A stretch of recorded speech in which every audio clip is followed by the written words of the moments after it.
Hi, welcome to Nina's Bag. Nina's Bag is a podcast that I began to create a safe space to have conversations on a multitude of topics. Today, Nina's Bag, well, before we go there, Nina's Bag, the whole purpose is to advocate, educate, and elevate. And I'm sure we're going to get some education today because whew, we got this is good stuff. So women is a focus that I actually have right now, actually every day. Let me stop lying. Every day. And I'm so happy to have who I have on this show today.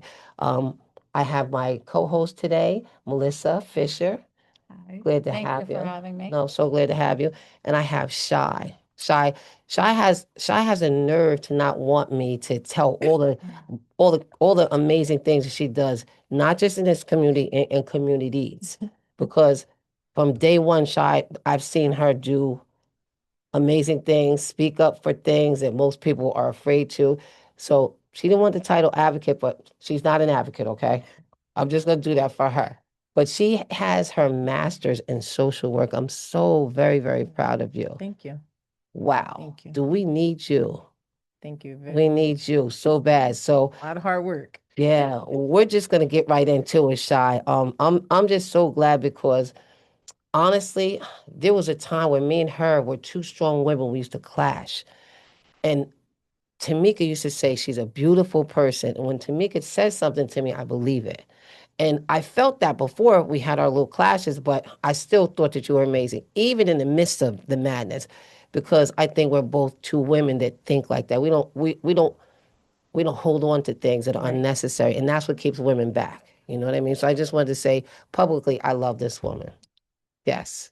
Yes. So so Hurts. Shy, I want to talk about the topic was what does a woman really want?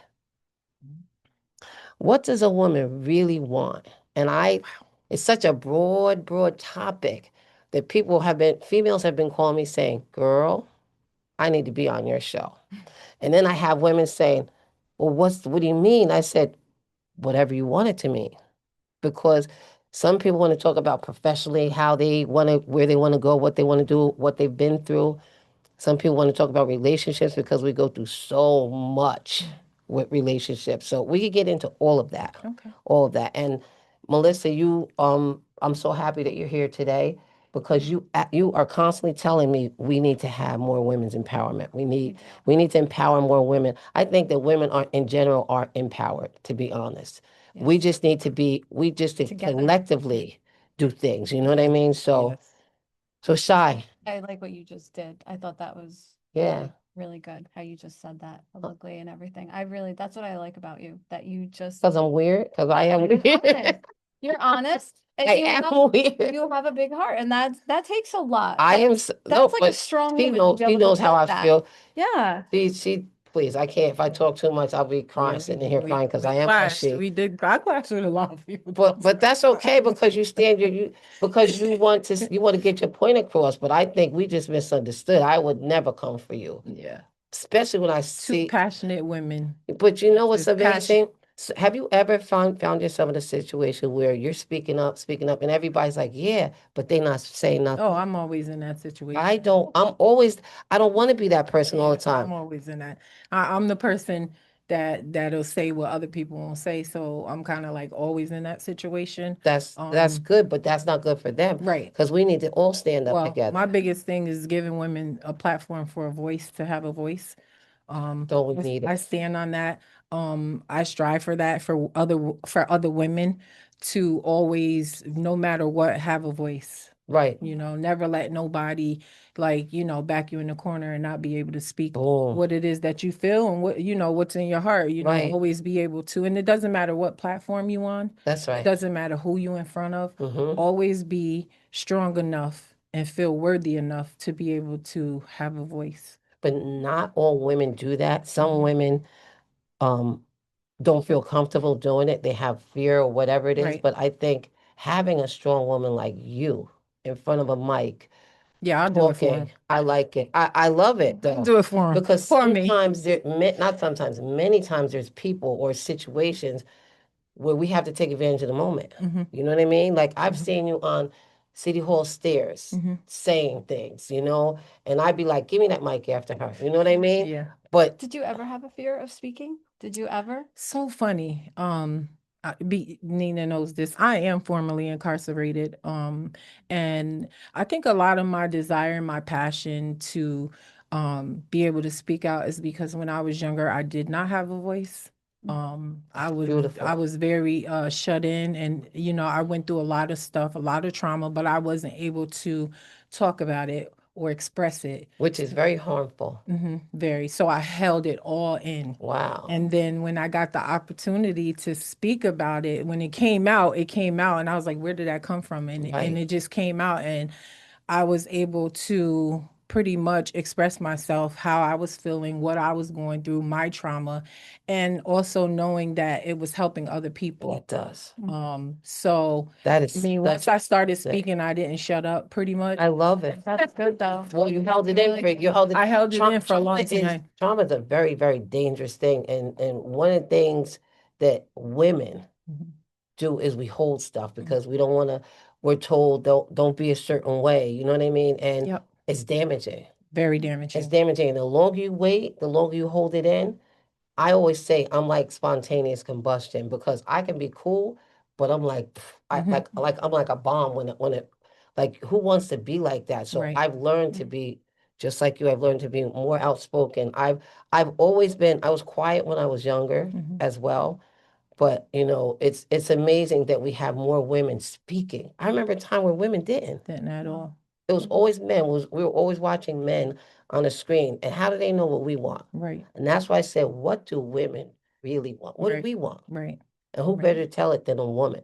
Yeah, and also like women are like, black and brown women are taught in the homes that, you're not allowed to Definitely. say anything. What happens here stays here. It doesn't matter what you go through. You could be going through Definitely. something very traumatic, but you are not allowed to talk about that.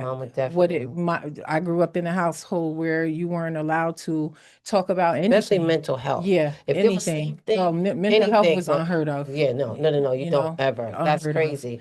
And that's why I became, a social worker, because I want to Wow. be in the field of teaching people that it is okay to go through mental illness. It- It's okay. It's We so, all have some form of mental illness, I agree whether it's 1000%. PTSD, whether it's depression, Yes. whether it's anxiety, whether it's I used to suffer from panic attacks and didn't know, like, why am I having these attacks? But Maybe we all do, don't know it. yeah, it all boiled down to trauma.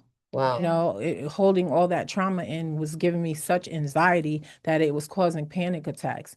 So, I always reiterate to people to be able to talk about something that you're going through, mental health, get Yes. help. I'm big on getting help because we have those avenues now. We didn't have them when I Well, we grew up in need the safe 70s. spaces, Right, like right, right, relatable spaces, right. and I think when Hmm. we hold it in, it only makes us like you ever see like one little girl I had that spoke about mental health.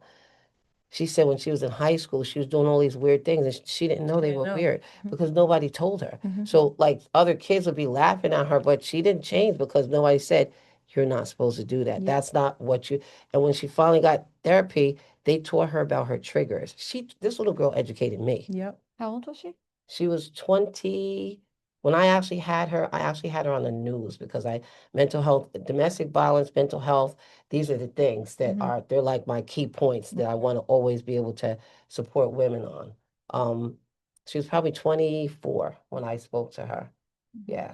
And she's still going through and I'm still Your staying in coping touch with her. skills, triggers, But she what knew triggers. how, she Mhm. learned her coping skills. That's what it was. Coping skills. Wow. Yeah, it's just, I mean, at 21 years old, I had a nervous breakdown, didn't even know what it was. You know, it's crazy. Didn't have no clue of what it was. All I know is I had this experience within my body. I thought I was going crazy. I was a mother at the time, I had it in front of my children and I didn't know what it was. I just remember, Wow. waking up in the hospital. I stayed there 5 days and then after that, it was never talked about And again. see, that's that Wow. black and brown. What our Mhm. black and brown do not deal with anything. Don't say that. Yeah. Don't. I grew up that way though too. Yeah. Really? My mom, yeah, she did not want us to talk about things, what happens in the house stays in the Hmm. house.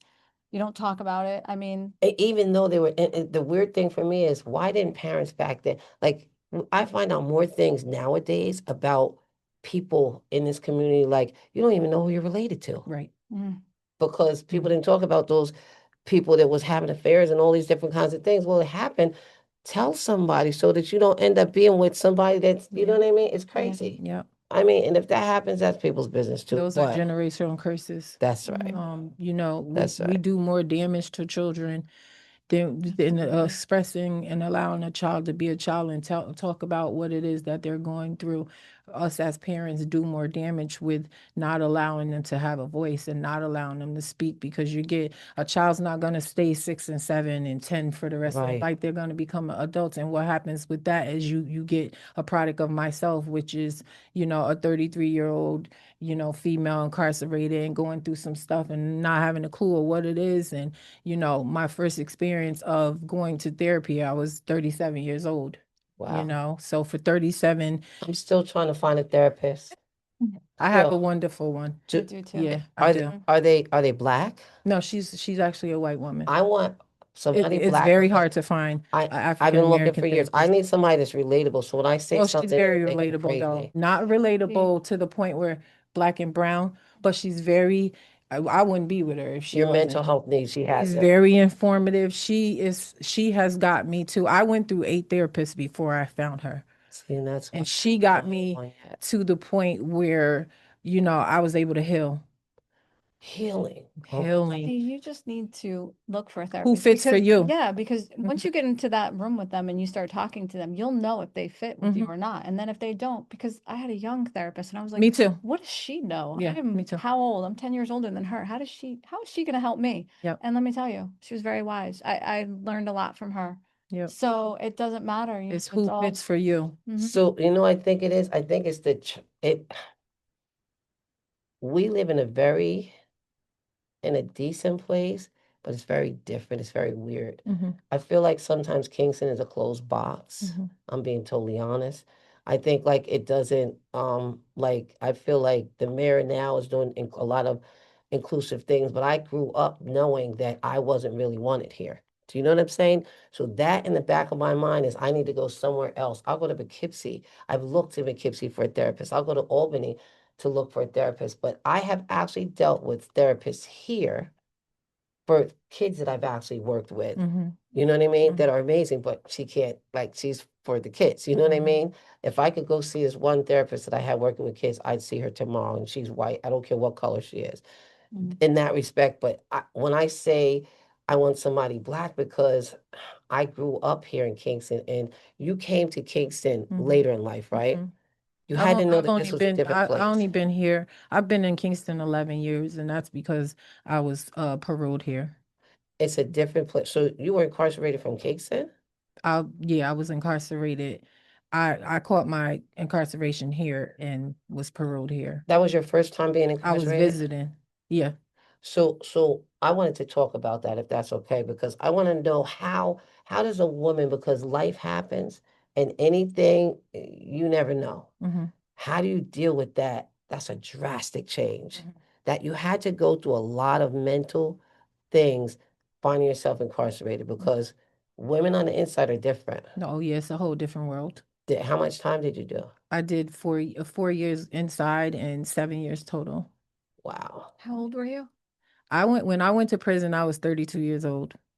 I Oh, was Wow. very, very, very already, you know, late. And now I went twice. I went, you know, did a bid, and then I went back and did a whole nother year after mm, that on a violation charge. And mhm, a lot of it is about, and I mean, what you go through is you have to program your mind to understand that, you know, this is a whole different atmosphere that you're in. That's what I want. That's what I This is need. not, you know, this is not, you have people that are in there that are doing life bids. You have women in there that have committed murder. You have women in there that have, you know, given their children to men. You have, it's all a denomination of all different things. mhm, Yeah, that's And so you have to program your mind to understand, like, this is my world I'm in. You might have to adjust to that world. um mm, I was already so caught up in the streets that when I went to prison, it was kind of like okay, I got to program my mind to understand I might not make it out of here because I have to do Wow. whatever That's I need to crazy. do to survive. Mhm. I was in survival mode all the time. I've always been in survival mode. Not now, but Yeah. coming So up. prior to jail, even when you were before you were incarcerated, you were in survival mode. hmm I've always Mm. been in survival mode since I was 16. And see, there's young women Mhm. out there that are going to put, look, I want them to see your beautiful face. There's young women out there I'm giving you that eye are, contact, girl. That's the that, no, no, problem. no, no, I want them to see your beautiful face. You look adorable too. I want young women to know because a lot of women admire you and look to you as this person of strength. But people go through things. I've been through Yes. things. I've Yes. had domestic violence is a big deal to me because I experienced childhood molestation. Mhm. That's a big deal. There was a time where I could never sit here and say that. Right. You know what I mean? So and I'm never going to stop saying it just simply because somebody's going to look at me and be like, wow, Nina went through that. Yes, and you're going to make it too. If you Yeah. have, you're going to make it as long as you have people around you that can actually support you and help you deal with your trauma because I didn't deal with mine until late in life Same. Yeah. because I was taught. Then it hit you hard with those panic Yeah, attacks. Same. Molded it. yeah, Mm. yeah. It's really, really hard to get people, especially young girls. I want to, if we could prevent some young person from dealing with what we've been through, I think that this platform is successful. Do Absolutely. you know what I mean? I Like, mean, that's the reason why I do it. That's one of the main reasons why I do it. Another reason is why I decided to go into the field of helping people is because, I'm a product of two addict parents.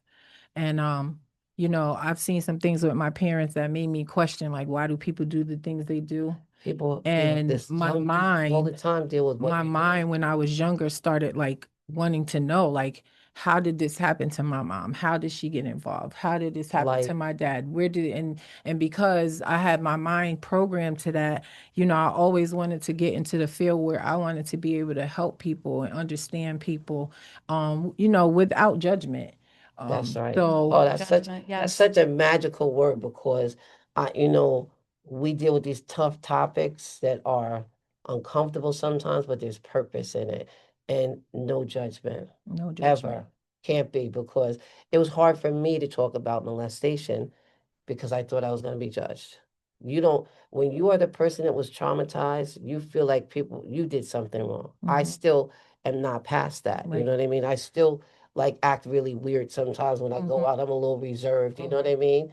But then there's times where I feel like shaking my booty and I'll Mhm. dance the whole entire time because that's a release for me. But it's crazy how deeply mental things affect us. Oh yeah. Oh yeah. It's very deep.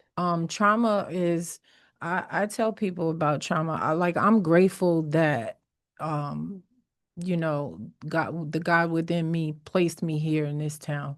Me And too. That's a very because good point. had I went somewhere else, I probably would have been caught up in the same type of things I was caught up in. But I came to this town where predominantly was white. I never been around that magnitude of white people before. So that was uncomfortable for People me. from the kids would be like, wait, listen. Yeah, yeah, People from over there say we don't mess with over there. it was very uncomfortable for me. When I'm originally from Florida, but Are you? yeah, but it was very uncomfortable for me. And then I took this. I had a friend who I was just coming home from prison. I was like 3 or 4 days home, and I had a friend who was involved with Rising Hope, and she was The why was it that a it Y it, it program was or YW? why yeah, it was YW. Rising Hope, Oh, and they were mentoring her, and wow. she was talking to me, and she was like, Shai, why don't you get involved? And I was like, Does that yeah, still exist? yeah. And I was like, girl, I'm not Wow. trying to be indulging in no other people telling me what to do. I just Right, came home, right, blah blah right. blah. And she was also involved in TMI, which is too much information with Eva. And she invited me to one of her shows, and she was one of the only brown women in the show. She was the only brown I woman don't in know the who show. Eva is, but Um, um, her wife was Julia. She just passed away. Julie Novak. no, Julie, I know that name. Yeah, God Eva. bless her. Eva's her wife. And she invited me to this show, and I'm sitting in this show and I'm listening to this woman tell her business, you know, And it and was freaking you out, right? it was freaking me out, Yeah. freaking me out. And I was like, what the heck? You know, she telling all Why her, is she comfortable doing like this? she telling her business I was like, to these white folks, they don't care Right. about, right? And like when she got off the stage, it was like for her, it was juvenating. Yes. She came to me and I was like, girl, is you crazy? You don't be telling these white folks your business Because we like talk that. like that. And she said, you should sign up, Shai, and tell your story. You probably thought she was It crazy. did. It took me a You- long time Oh, to so do TMI. wow. And then when I was going through the process of TMI, because they give you these prompts, these writing prompts to Mhm. make your mind work, to Mhm. pull out a great story. I did it once. I was like, da-da-da-da-da-da-da-da-da-da. Yeah, and What I makes was you do that? sitting there and I was like, I was gonna send they're you gonna tell bullets too, that. but I said, Yeah. nope, we're gonna freestyle Yeah. because I know your story's so deep. Yeah, I was like, I'm not telling that story. I'm not telling that story. And then I told the story, and the first story that I wrote during TMI is, you know, going through molestation.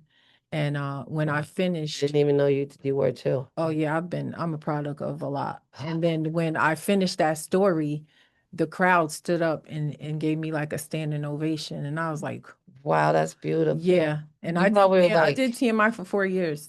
you probably were like, wait, Yeah. you're clapping for me. When it was so hard for you to get yourself to the point Mhm. where you could even get those words out. I know you went through it telling that story for the first time. Oh yeah, I cried on the stage. I could like it was so I hard for me. It was so hard for me to get through that story. Like I had a pit in my neck and But that was and part I of your cried on release, though, yeah, I right? cried on that stage and then I I had amazing parole officers. Really? Yeah, That's I'm so happy I to had hear amazing that. parole officers. They Wow, like people I'm say, so "Oh, you know, grateful. they're gonna violate." No, I had two amazing parole officers who believed in me enough that I caught another charge while I was on parole. And they still believed And it. she did not violate me. She went in front of the Wow. judge and she spoke on my behalf. And part of that, I'm so happy to hear that. You know, I'm gonna put her out there. Her name is Veronica Amata. She is a parole officer. She was my second parole officer. My first parole officer I've was actually Miss heard good things Lashley. about her. Miss Lashley was my first parole officer. Ramada, I heard good things. Amada, it was my second parole officer, and she used to actually pick me up and take me to certain like job interviews, or Really? yeah, she would go to, See, that's I great to was hear. living in a shelter at the time. She would go and buy me groceries and bring them to the shelter. Wow. She believed in me. She She was believed in genuine. me when I didn't even believe in myself because I felt at that time I felt hopeless, and then it was like every time I But went that's to. when you deserve it. And that's what Mhm. people don't, they don't help people when they're at their worst. Like Dave, our engineer, you guys can't see him. We were actually, shout out to Dave. Dave, you're the bomb.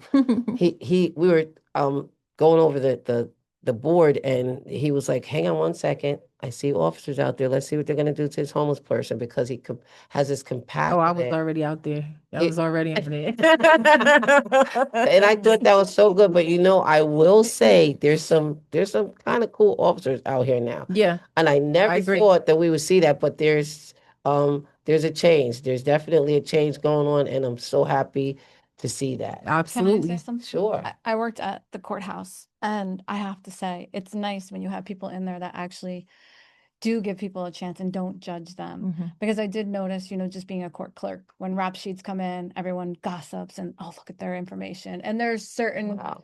identifications that we needed off of that rap sheet. I can honestly sit here and tell you the truth. I did not look at people's rap sheet. I didn't care what they did. I just wanted those You're three that person codes. now. I wanted those three codes to put in. And I wanted it to be like a warm, welcoming place for people because when you're walking into, it's only the town. It's not like, felonies or anything like crazy stuff. Where were you? But Uptown Kingston or? Saugerties. I was in Saugerties. Got it. But I wanted people to feel like they didn't have to come to the window and be like, oh, I'm, this bad person or something. And that's why when you're talking about your parole officer and stuff, it's nice to hear that there are actually people out there in that environment or whatever Field. that are helping Mhm. because there are people that take their little power and use it. And it's frustrating. It's really frustrating to see that. And even I went into the jail to go visit a friend, and she was in there, and it was just like, I'm like, what do they do for people in here? Is there any like therapy? Is there any, like, you're putting them in a locked room. You're not letting them get outside and get fresh air or do things like this. Like, what do you think people are going to do when they sit in this room all this day, all this time? Is it deteriorating or is it rehabilitative, which it's supposed to be? I will say, I'm sorry, I'm just going to piggyback on what Figueroa, since he's been in office, Figueroa, he has come amazing, up with some You got to amazing give credit to Chief Tinty too, because 52. the That's new my officers are that's my part point. of, That's and right. also you got to give credit to the people who have done the work. My organization that I'm on the board of, Harambe, Tie presses. Tyrone Best and way. Rita and myself and That's right. Menya. It's people that, that were a part of bridging the gap between the officers and the community, and that were doing it and have been doing it for years. So the product of what you see now is because people were able to come to the table and sit down with the, officers of the law and regular community people. We have to. And bridge the gap, We have to. And that's an amazing thing. So it's a lot of people that are in the community that you have to, you have to give people their flowers and pay homage to the people that do the work. There's an amazing bunch of people in this community, and that's one thing that I do like about this community is the fact that they have all these organizations that provide service, to help people. They should be more collective. I wish. Whole. I wish that Absolutely. no, I mean working together because unified. It creates more gaps. And because way back in the day, we every event that I did, I always invited law enforcement. And at first people were thinking, oh, it's going to make us uncomfortable. And I would specifically tell them why I did, because I'm trying to bridge the gap, because there's a big gap. I remember once I did an event at the Boys and Girls Club and I put the officers on the mic. They were freaking out. Wow. They were so uncomfortable because nobody really did that. I want you to introduce yourself to the community because people see you ride by in a car, but I want them to know who you are. It was called Breaking the Cycle, that event. I'll never forget. And, and it was kind of funny because they were very uncomfortable. And Tinty afterwards was like, this was amazing. Like, and that's one of many things. Tyrone's done a ton of things at the Boys and Girls Club all over. As a matter of fact, I remember just dancing at his event that he just had, which was a beautiful Juneteenth. That was beautiful, beautiful event. But you're right. It takes a village, and it really, really, we use that term all the time. People really don't look at it that way. But that's why I do a lot of weird things. Like I go to court with people. That's why you do the things you do. You take a chance with putting yourself in a light where it could cause damage to you. Right.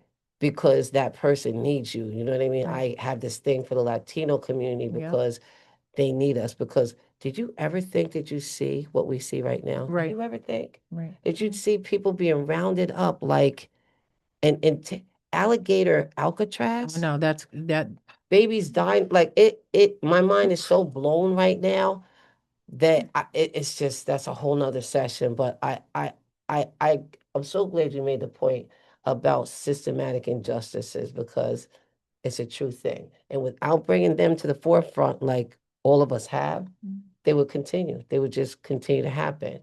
I know each one of us sitting here at this table have had experiences with systematic injustices. Absolutely. So I just, being in that jail and seeing, like, she had a child, and it was like the officer was actually pretty nice. He was like, because you're not allowed, I never even knew that you're not allowed to touch your child. It's like you're sitting right there, that's your baby. Like you want to touch your baby. And you're not allowed to. You can do that first kiss, and then they have to stay on the other side of the glass. But the officer was okay. He kind of let things slide a little, and I respected him for that because it could have been because you were there. No, she was a mom, and and it's just like, because I even said to her, I was like, do they normally? And she's like, sometimes it depends which officers are in here, because like you have to have a heart. You can't just people forget that people are people sometimes. You know what I mean? beings, yeah. And what we see on the TV every single day. Sometimes I find myself watching for hours, like how people are being rounded up, kids screaming, "Mommy!" Like, and I put myself in that child's shoes. I'm like, wait, one nationality is not as good as the rest. I'm like, we're next. Like this is crazy. It's bizarre. It's Yeah, and really you're bizarre. and you know you're not when you're incarcerated, you're not a person, you're a number. Yeah, Um, that's very you true. know, it's you're not they don't address you by your first name. You're inmate such and such, inmate such and Really? such, inmate Brown. That's who you are. And you know, your number is whatever your number is, you know. Wow. So you're Crazy. not looked at as, you know, oh, she's a human being and you know, we're gonna treat them as such. No, you're treated as a number. And, you know, I say this a lot. A female facility is worse than a male's facility for the simple fact is, you know, the females don't stick together, and the males, you know, they'll write papers, you know, they'll write letters. You know, taking coffee off the list, the males are like, no, you're not, you know, and they're writing. In other words, the females don't do that, and then you have a lot of, you know, correctional officer Hmm. assault Hmm. on women, That's you know. that's a real thing. Yeah. Oh yeah, I have a open lawsuit case right now that I've been fighting since I came home Where you from were the where I victim? saw Crazy. in a facility in Bedford So there are sexual assaults, all all kinds the of time, things, and that's a real thing. That's all the good. time. So it's just like with domestic violence. There are certain people that feel like it's okay. My heart goes out to the Spanish community, the women, because they're in domestic violence situations and they know the person that's abusing them 9 times out of 10 does it because they know that they're not going to report it. They Right. can't. Trafficking. They're in a lot of trafficking cases. Also, I've worked with the immigrant community where a lot of the women were trafficked. You And know, still doing it. Yeah. yeah. It's So crazy. it is. It's really It's bizarre. insane. And now Mhm. it's like a catch 22. Like Mhm. they're in a position where like, okay, I got to deal with this. Yep. You know what I mean? And even when they're caught, they're still treated like they did something wrong. Mhm. The person that's being trafficked is treated like they did something wrong. And that's another episode as well. But tell me about how when you came to Kingston, because somebody, I think you're on the road to that, somebody must have given you support that you least expected to. Oh my God. I think I might have heard a story once that you were telling a little bit of. Man, my first car was brought by this woman named Barbara. She was a part of Engine, and I became, Barb. uh-huh, you know who I'm talking about. She brought my first car Wow. coming out of the facility. She paid for my first She was car. very deep. Yes, I miss her so Oh my much. God. You Um, came out, did they like I was send? paroled with Oh, so I came out with $45 in my pocket with the clothes on my back. And To I Kingston. to Kingston. I wanted to Mm. go to North Carolina, which where my children were at the time, but Hmm. they would not let me. So I was paroled But to the could they? I Department mean, is that a of possibility? DSS. You have it's a lot that comes with it. You have to have somebody willing to take you in. Then they 9 times out of 10 they parole you back to the town where you committed the crime. Um, so I was paroled to the Department of DSS, Department of Social Service. That's what I So, was paroled to. so it's not where you live. They don't parole you back to where you live. Mm-mm. If you commit a crime, say like you go to New York and you commit a crime, you're probably going to be paroled to New York. Well, Yeah, that's crazy. yeah. Because especially if you didn't live there. Mm-mm. I didn't have any family here. So you know, my first I came home and I was like, oh man, I gotta get into a church. At the time I was fighting, trying to get my son back, you know, trying to get, you know, I was staying in the shelter trying to get my son back. And I was like, you know, I need to go to somebody's church or something. Something to keep my mind focused. Mm. And, you know, and my baby son, who is now 22, Is that the baby I just yeah. met? He's like, Mom, why He's don't we adorable. go to my grandmother's church? Because I was like, kind of like church hopping, trying to Mhm. find churches. And then one church I went to over here on Down Street, the lady put hands on me and I just that was a disaster. But anyway, and I was like, you know, telling him, and every day we was walking from Route 28, which remember they had the hotel out there, Super 8, the Wow. super lot. I remember I said, We were walking from there into Kingston to find a church, and I was doing that every Sunday to find a church home. I was giving people rides from the church Yeah, we been going to. yeah. And then my son's like, let's go to my grandmother's church, and that's how I found New Progressive. Wow. And then I walked in there and, rest in peace. And, may he continue to sleep with the ancestors. Paul Worthington was one of my first, House. We used to call him House. yeah, that was my first, Wow. always one of my first saviors. We used to, yeah, God bless him. Mhm. He's an amazing person. He was an amazing person. And He was he relatable. poured a lot into me.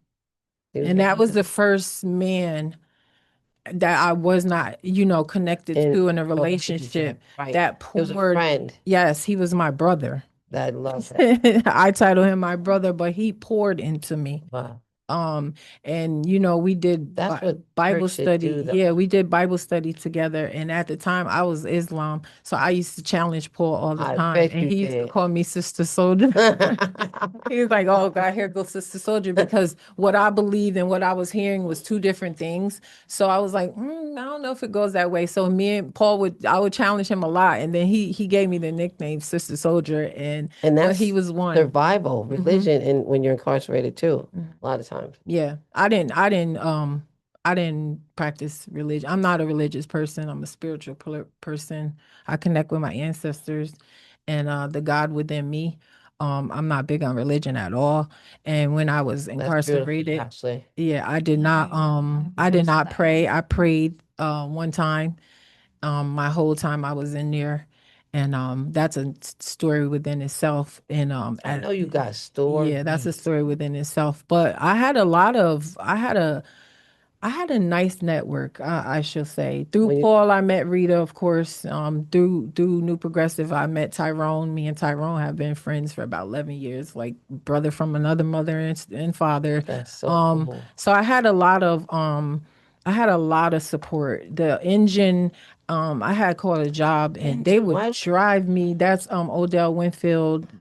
And they would stay in drive the me. basement of? Yes, of our church of New I Pro. actually went there a couple times. And they would drive me. The job was in Highland, and they would take turns driving me to work You're every day. kidding me. Highland, Well, um, somebody dropped you in the middle of a bunch of no, for real. people. And Angels. Odell's Right. I wife, always say that angels. Right. yeah, she would drive. They would take turns driving me His to wife and is a from beautiful work. Yeah, to person. and from work. And then Barbara surprised me with this car. Wow. Yeah. So Barbara was part of Engine. hmm That's crazy.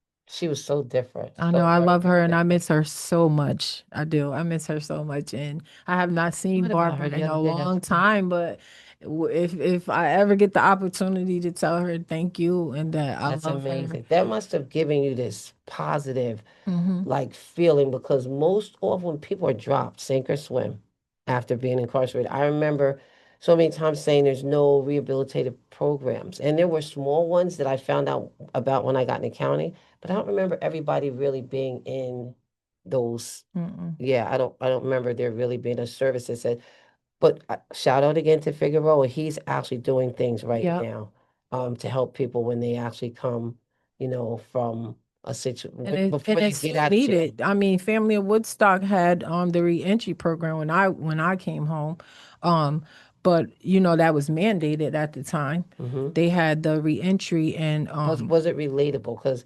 Because there I are mean, different it things. wasn't relatable. I don't think it was relatable to, what we were going through, what I was going through, because it was held Homeless. by Vicky from Family of Woodstock and this other woman, Sarah, and it was two white women who have never been in this situation who do not know what it was, and they were the ones who were facilitating the class. Hmm. So, and it's a book, 12-week session. It's a book. They give you a book and you go through this book, and that's your Books don't teach. rehabilitation. Right. Books That's don't your teach us. really Yeah, rehabilitation. And relatable is I big. kind of was like, I'm not going to that program. But once again, I had a You have parole to. officer say, you're going to go. Well, I was forced to go to anger management because I was so angry.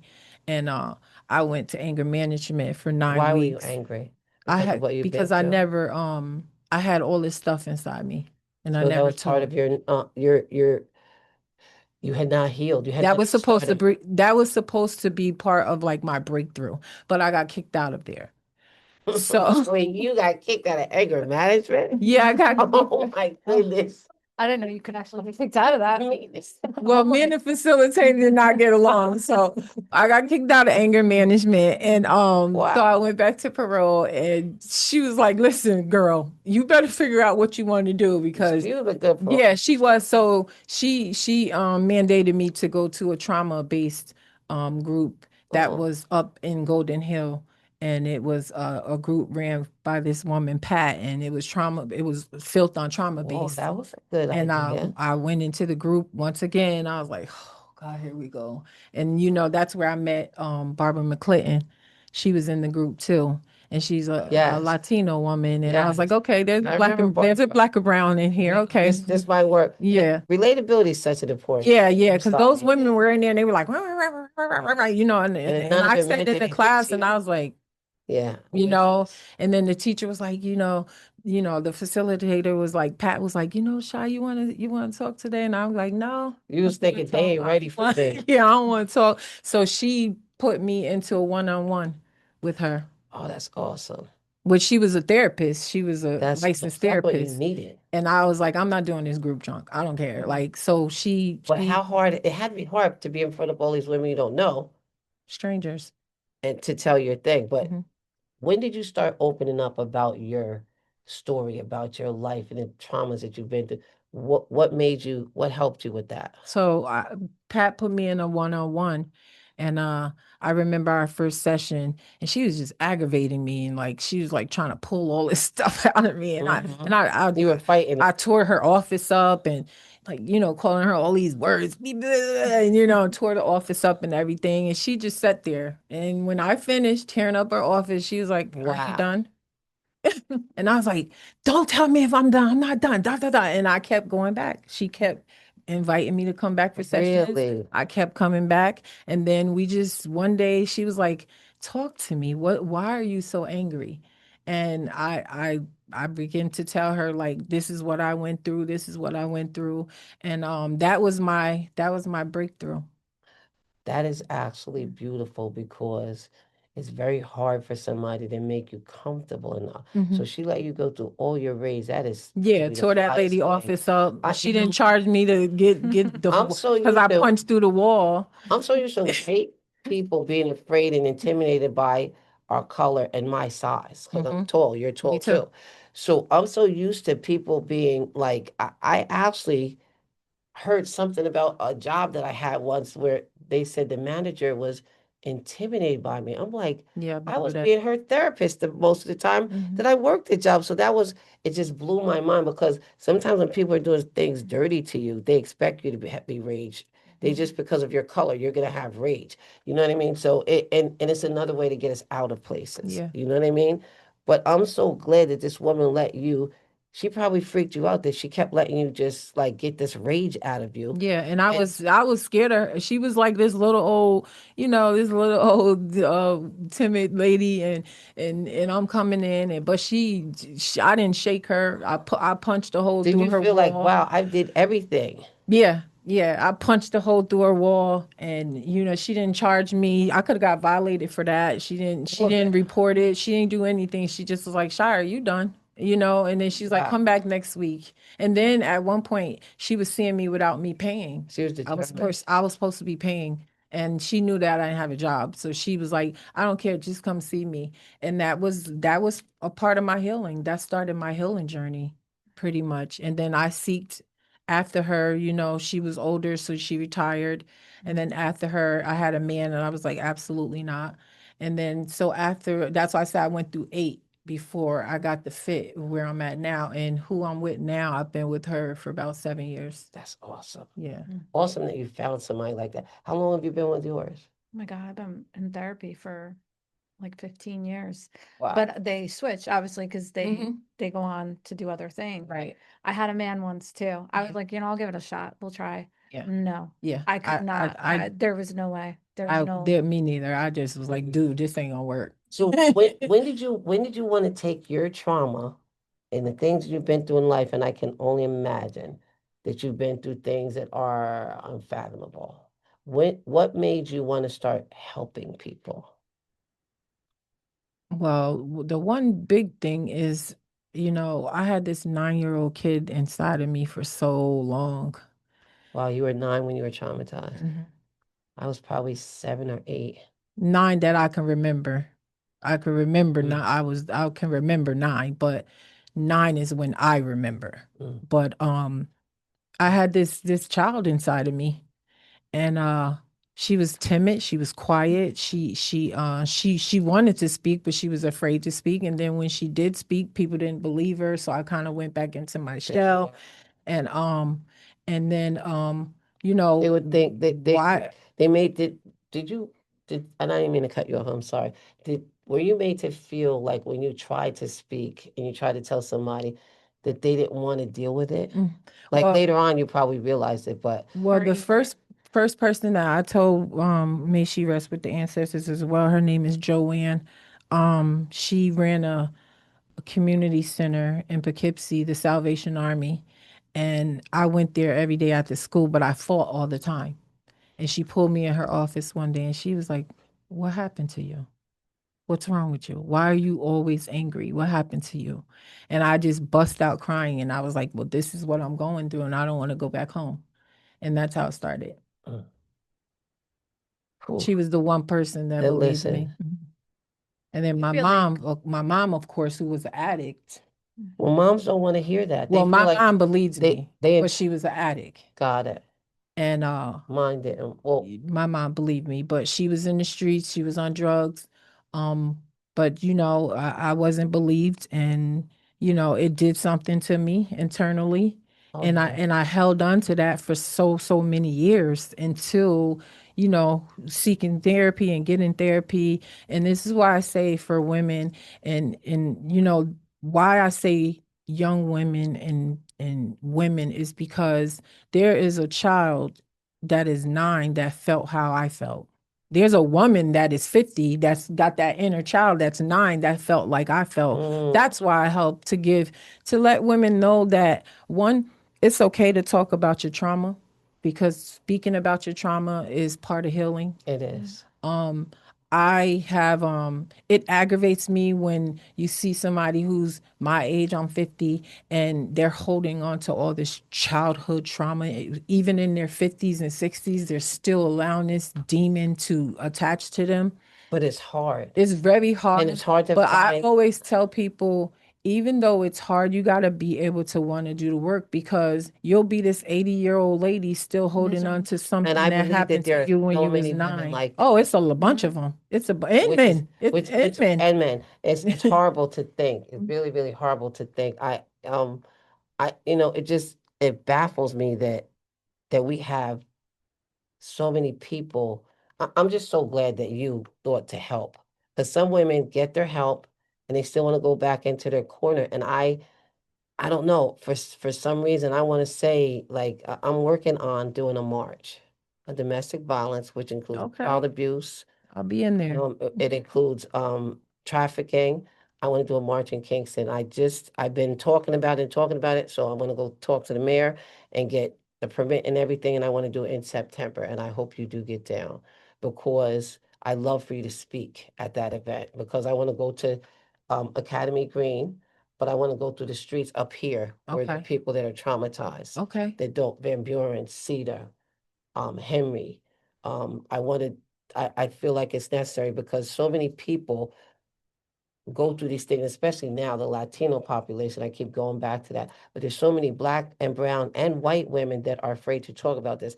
Every time I do a domestic violence event and I have a flyer, women that are professional women that are in places that you wouldn't even think have been through anything are like, I experienced that I've been too. to a couple of yep.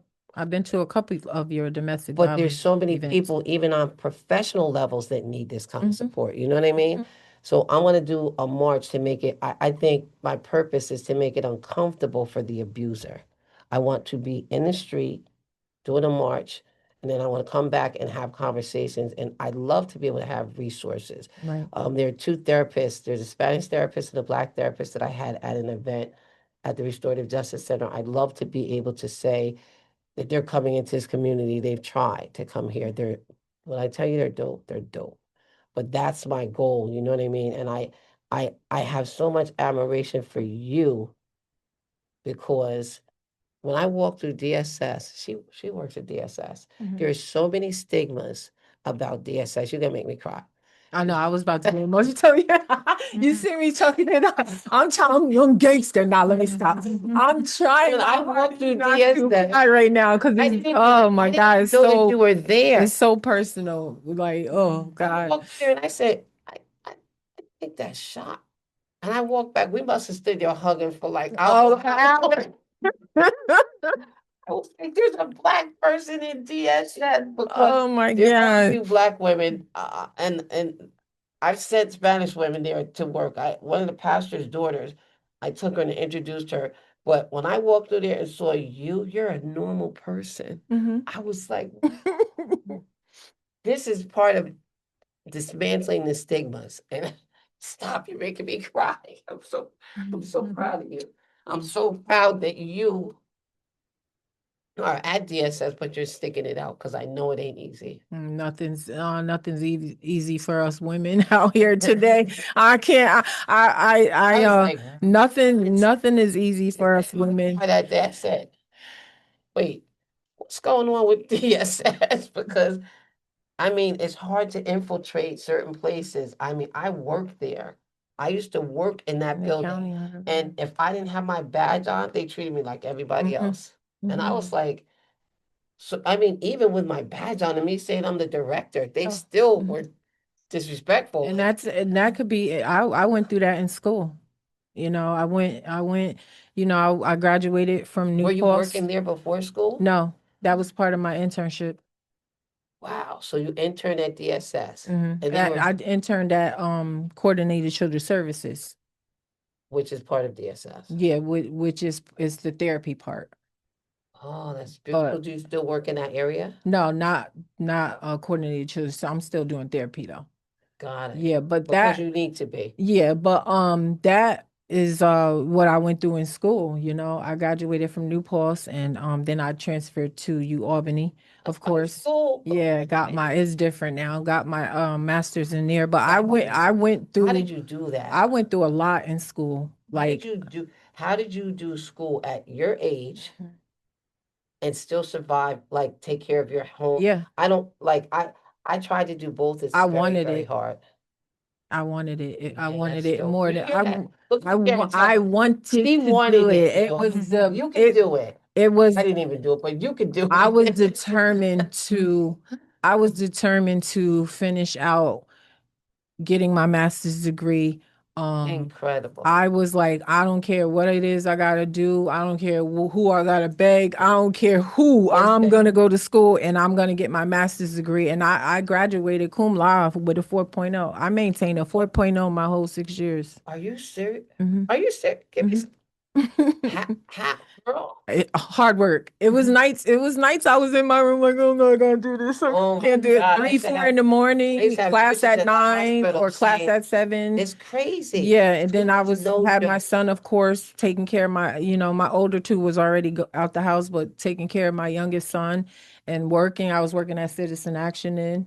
So you was doing it back then. That's crazy. I was doing it back then. So I admire that. It's a lot of work. It really is. And you know it because I was put in a position where I said, I have to work. The person I was with said, I do this for you, I do that for you. I said, let me take a year off and I'm gonna go to school because it's very, very hard to maintain financially and be in school. No, it is. No, it's a struggle. It is. Especially when you have a child, you know what I mean? Like I admire you for doing it. I sold drinks. I sold drinks to How did you get in DS? So from your internship you got? Because to pay for school. I did whatever I had to do to pay for school. I did Instacart. I sold drinks. I wrote different places. I will get up on the internet and My look niece is a look at specialist different at that. organizations who Get- provide scholarships. Right. I got a scholarship one time for like $250 because I wore glasses. Single parent. How I you got a find stuff scholar. like that? I was just online and all this stuff was popping up, and I was like writing letters for it, and I was, I got a scholarship for being a single parent for $1,000. Youngsters. Of Harambe, of course, Harambe. My organization, they helped me financially. I had community members who donated $5,000, to me. Somebody from one of the events that we had, the women's Karen. empowerment, somebody out there did. And I was like, that's dope right there. Karen. And you know why she did that? Because people used to deem her as crazy. Her son is Abe that works in the county. Who's Karen? This is Abe is her son. Karen's the one who gave me the money. Abe is her son, which is in the county. I love that Yes, but people think that They- she has a mental problem, they but she always have- don't. She's extremely intelligent. So when I worked at Citizen Action, she used to come in and eat lunch with me every single day. And I would just sit there and eat lunch with her. Her mother was passing away at the time. Her kids weren't speaking to her. And she would come in and she would vent to me about Abe and, her boys and how He has a how thing they in the county was. executive's office. Yeah, how they was to her. And I would just treat her as a human being. That's who she And you were was. therapeutic. Yeah, I catered. I sat with her every day and had lunch, and I did something small, and I would hug her when she came in. It was small, but Small to you. small to me. It was me being me. But she's she remembered it, and Yeah. she donated $5,000 to me That's for one of incredible. my semesters. And she said, Shai, everybody turned their backs on me because they thought I was crazy. And she said, you always treated me with dignity. And that's why it's so important to. Is she here still? She's still here. It's so She's an important. It's so important to know who you treating and how you treating, because my grandma used to say, you never know when you entertaining an angel. Or treat everybody good. Everybody. You know what I mean? She does things like that. Like Melissa will help. Oh my God, she'll help anybody. Me too. And it's so crazy because she's been trying to help me since almost from day one. Almost from day one. And I'm like, no, I'm not used to somebody doing that. You know what I mean? So a lot of times I'm like, no, don't worry. And I'll be like, I need her help so bad. You know what I mean? But it's so beautiful to know that there are women like that. They weren't small things. Because I remember I bought the piece of artwork that she made for the county executive's office. When I bought it in and I said her name, they must have known, they must have connected her, and they kind of were like going to blow it off. And every time I went upstairs in that office, I said, you need to give that more light. Like, you need to put that in a better position, just simply because I got such a good vibe from her. You know what I mean? She's an amazing person. You're an amazing person. You done made me cry. You done talked about all kinds of stuff. Try to be. Can I ask you a question though? I want to ask you, like, back to your mom. You said your mom was an addict. Is your mom still? My mom transitioned when I was 18. Oh, wow. And my mom passed away from Wow. AIDS back in the 70s. AIDS was very prevalent. Until now they have medications and stuff. But my mom, we took care of my mom at home until her death. And that's amazing. That's a lot of work too. Yeah. So 18. You took care of her even after everything you went through and everything. That says a lot. Wow. My brother. That's incredible. Yeah. Incredible. You have a close family? How you didn't have 800 breakdowns? I don't even know. I've had 800 breakdowns. My dad just passed away last April. My dad also was had a very very bad drug habit, but I got healing from that as well, because when my father transitioned, he didn't transition alone. Me and my sister and a couple of our other siblings was by his side. And people question, like, how can you be so supportive to someone who never. But here's the thing I tell people: healing is so amazing. And being able to, I'm gonna get emotional, being able to heal internally and be able to sit in a room with your abuser. Yeah. because you're healed from it. Mm-hmm. Whoa. That is so amazing. Yep. Oh, I try. And I tell people all the time, Whoa. heal. Because once you heal, you will see the light. Once you heal, you take back your power. Exactly. You feel what I'm saying? Mhm. People held my power for so long Yep. because I was broken. And once I started to heal, I'm able to forgive my father and bury him. Mm-hmm. I'm able to sit in the room with my abuser. Mine was my father too. You know what I mean? That's crazy. You have to, like, healing is so important. And the reason why, because the reason why I say I don't like accolades, I don't do this for recognition. I can't, it bothers me. I don't think because any I of us don't do. want picture umps. I don't want to be, I don't But do this for that. why not? Why not? Because the reason why it's important to me to give people their flowers is because we're educating in this process. Yeah. We're showing young girls that are out there fighting each other.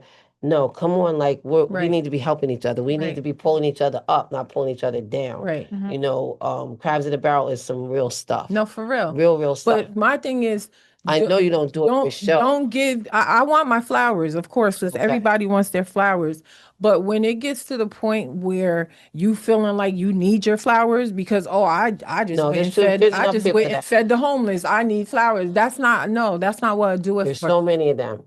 You do When from it your heart. becomes ungenuine, because I always say it's not about me. Mhm. It's not about me. I went through all of this, so other women and other children don't have to go through it. I went through it for them. Hopefully. You feel what I'm saying? That's how we. So it's not about me. It's about who I am as a person and what I can give to other people by being who I am and allowing someone to understand that you can heal. Yeah. You continue to give. You're still in this position, right? Mhm.